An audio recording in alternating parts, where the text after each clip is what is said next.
How do fire hydrants work?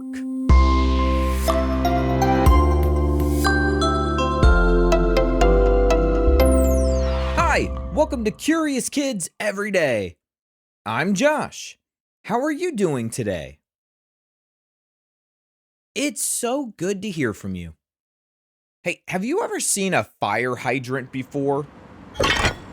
They're those tank things you see near sidewalks and roads. A lot of them are red, but they can be other colors too. Firefighters connect a hose to the hydrant to get water for putting out a fire. But where does all that water come from? Have you ever seen a damaged fire hydrant with water shooting out all over the place?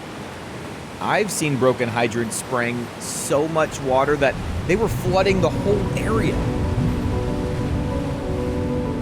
How on earth do these fire hydrants work?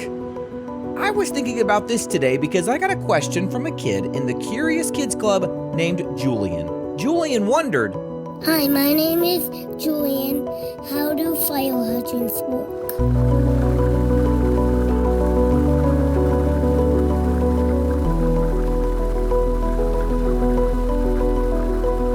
a fire hydrant is an access point to a community's underground water system.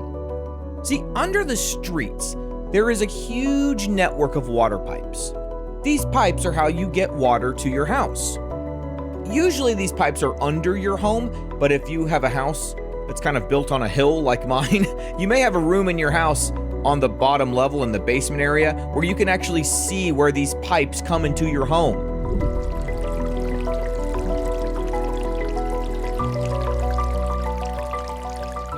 That pipe coming into your house connects to all the places in your house that need water. Can you think of places in your house that need water? How about the sink, and the toilets, the bathtubs?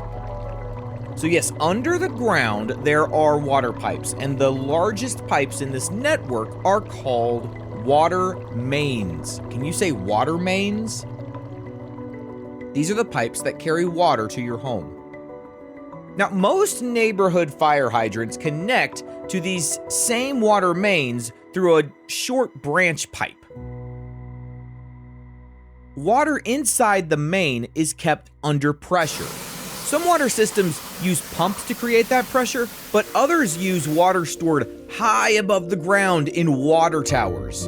Have you ever seen one of those huge water towers? They're so big. Gravity pulls that water downward, helping to keep it moving through the pipes. That pressure is why water comes rushing out when someone opens a hydrant. So the hydrant isn't just a tank sitting on the ground. It starts under the ground, and the part of the hydrant that you can see above the ground, that part is called the barrel. At the top of the barrel is an operating nut. A firefighter uses a very special hydrant wrench to turn it. That operating nut is connected to a long metal stem that reaches down through the barrel. So turning that nut moves the stem, which opens a main valve near the bottom of the hydrant. But before that happens, here's what firefighters have to do, because you don't just turn the operating nut without having a hose plugged in first. So first, the firefighters remove one of the outlet caps on the side and connect a large supply hose. Then they use the hydrant wrench to open the valve slowly. Opening the valve allows pressurized water to start shooting from the main to fill the hydrant's barrel. The water flows through the open outlet and into the supply hose. And that hose carries the water to a fire engine.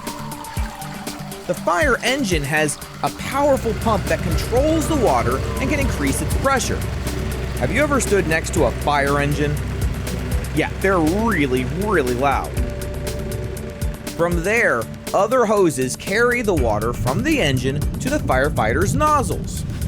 The water sprays through those nozzles and hopefully puts out the fire. Now, there are two main types of fire hydrants. In places where the weather can get cold enough for water to freeze, dry barrel hydrants are common. When a dry barrel hydrant is closed, the above-ground barrel is usually empty. Its main valve is underground, below the depth where the soil normally freezes. After the valve closes, small drain openings allow the water remaining in the barrel to drain into the ground. This helps prevent trapped water from freezing and expanding and then damaging the hydrant. When firefighters open a dry barrel hydrant fully, its drain openings close and the barrel fills with water. This is one reason dry barrel hydrants are designed to be opened all the way during use. Now, there are also wet barrel hydrants. Wet barrel hydrants are used in places where freezing weather is less of a concern. Water remains inside the hydrant under pressure, and each outlet usually has its own valve. So what causes that enormous spray when a hydrant is badly damaged? Well, the water system's pressure keeps pushing water toward an opening. If damage exposes a water-filled pipe or prevents a valve from closing, water from the main is just going to keep pumping. And it's going to keep spraying everywhere until workers can close an underground shutoff valve. But what happens if, say, a car crashes into a fire hydrant? What happens then? Will water shoot out everywhere? Well, many dry barrel hydrants are designed to break near ground level if struck by a vehicle while leaving the underground valve closed. Pretty clever. That means a knocked over hydrant will not always create that huge burst of water. So that's how fire hydrants work. They give firefighters quick access to an enormous pressurized water system hidden beneath their feet.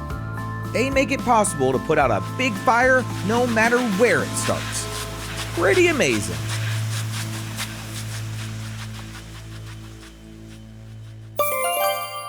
Okay, let's have a quick quiz and see what we learned today. What is the large underground pipe that usually supplies water to a fire hydrant? It's called a water main.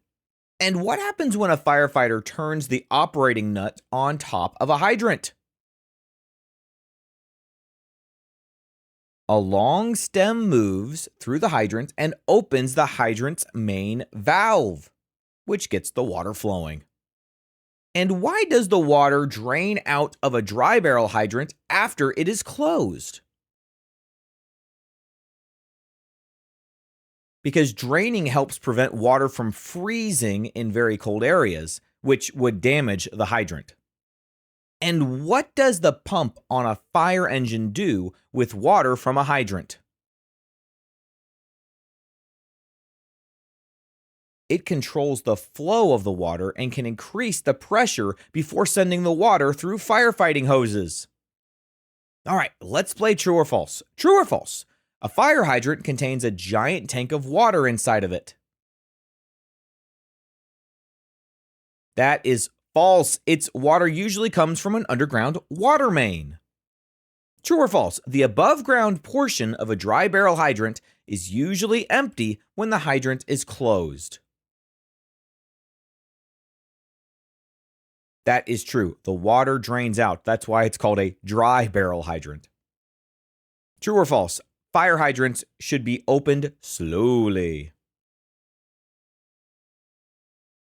That is true. Opening one too quickly can create a sudden pressure wave inside the water system. That wouldn't be good. Would you rather be a firefighter or a doctor when you grow up?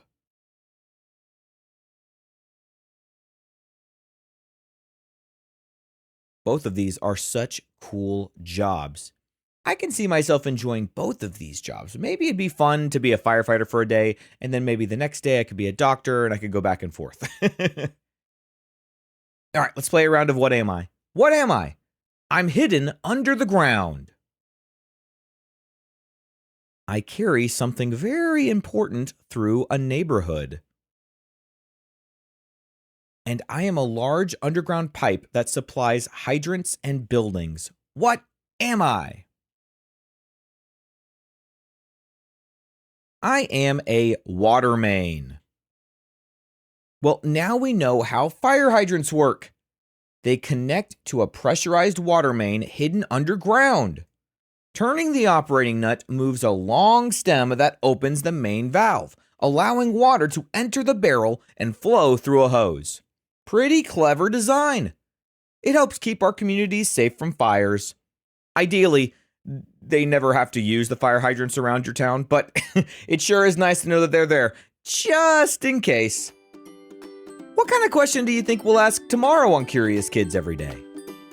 I can't wait to find out, so until then, keep asking questions and stay curious, kids.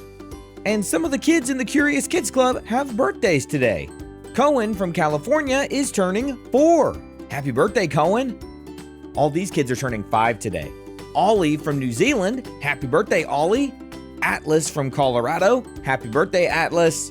Finn from Toronto, Canada, happy birthday, Finn. Silas from Pennsylvania, happy birthday, Silas. Gilda from California, happy birthday, Gilda. Liam from Florida, happy birthday, Liam. And Sandra from Kentucky is turning 5 this week as well. Happy birthday, Sandra. All these kids are turning 6 today. Coco from New Jersey, happy birthday, Coco. Jack from New Jersey, happy birthday, Jack. Theo from Florida, happy birthday, Theo. Frankie from Florida, happy birthday, Frankie. Johnny from Minnesota, happy birthday, Johnny. Stuart from Squamish, BC, Canada, happy birthday, Stuart. Abel from Georgia, happy birthday, Abel. And Zara from New Jersey, happy birthday, Zara. All these kids are turning 7 today. Nora from Wisconsin, happy birthday, Nora.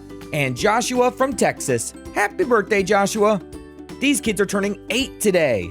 Bennett from Texas, happy birthday, Bennett. Connor from New Zealand, happy birthday, Connor. And Theo K from Georgia, happy birthday, Theo K.